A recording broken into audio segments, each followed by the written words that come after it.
1972년 5월 성 베네딕트 수도의 소속의 펠레그리노 에르네티 신부는 자신과 동료들이 교황청의 명령을 받아 1958년에 타임머신을 만들었다고 폭로했다. 이 기사는 이탈리아 주간지 라 도메니카 델 코리에레에 실렸다.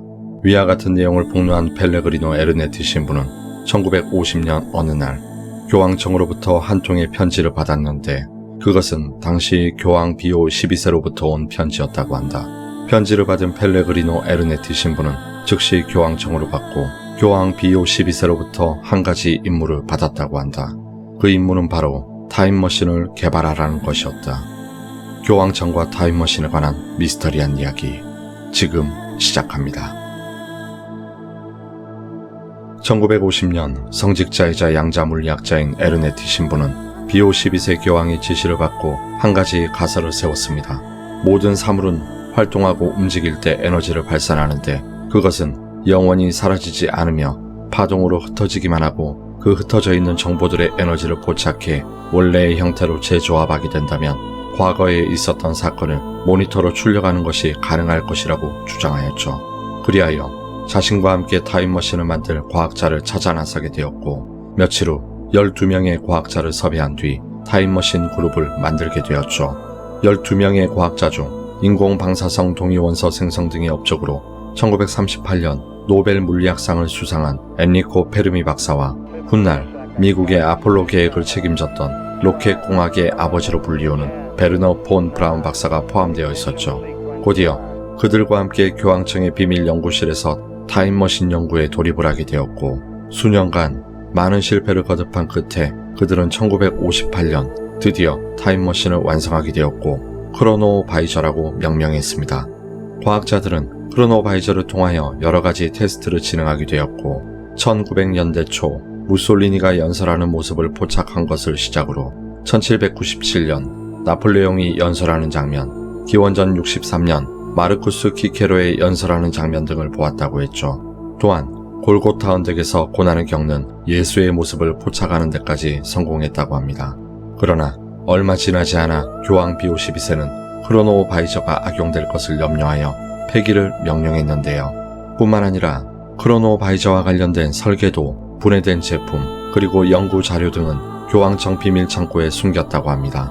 그리고 크로노바이저와 관련된 그 어떤 사실도 외부에 발설하지 못하도록 하였으며 과학자 그룹 모두에게 크로노바이저에 대해 함구하겠다는 내용의 각서에 서명을 받았다고 했죠.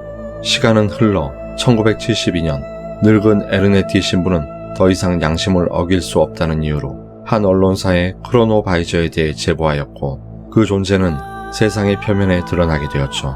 이에 사람들은 교황청의 진실을 밝히라고 요구했으나 교황청은 침묵으로 일관하고 있었습니다. 논란이 커져가던 어느 날 펠레그리노 에르네티 신부의 얘기가 가짜라는 주장이 나옵니다. 그 첫 번째 이유는 펠레그리노 에르네티 신부가 근거로 제시한 사진 중 첫 번째 예수 그리스도의 사진은 이탈리아 토리 지역 술레지에서 팔고 있는 엽서와 완벽히 일치했기 때문이었죠. 그리고 두 번째 사진 역시 독일 화가의 그림과 완벽하게 일치했습니다.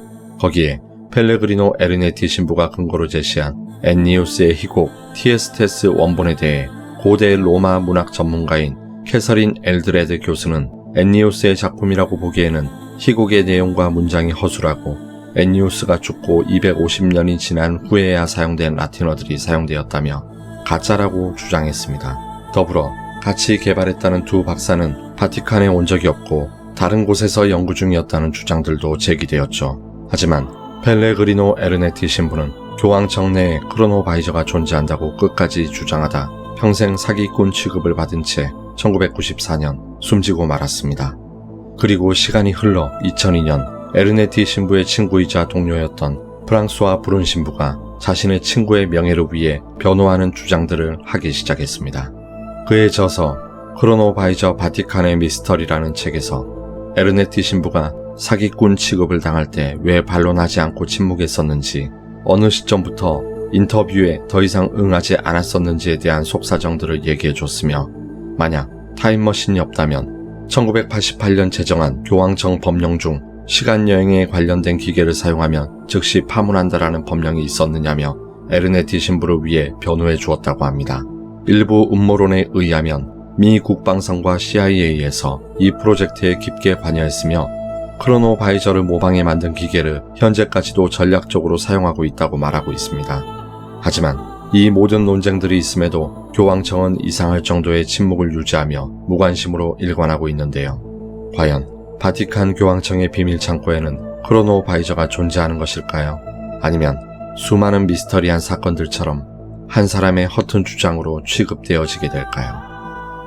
이상 미스테리 텔러였습니다.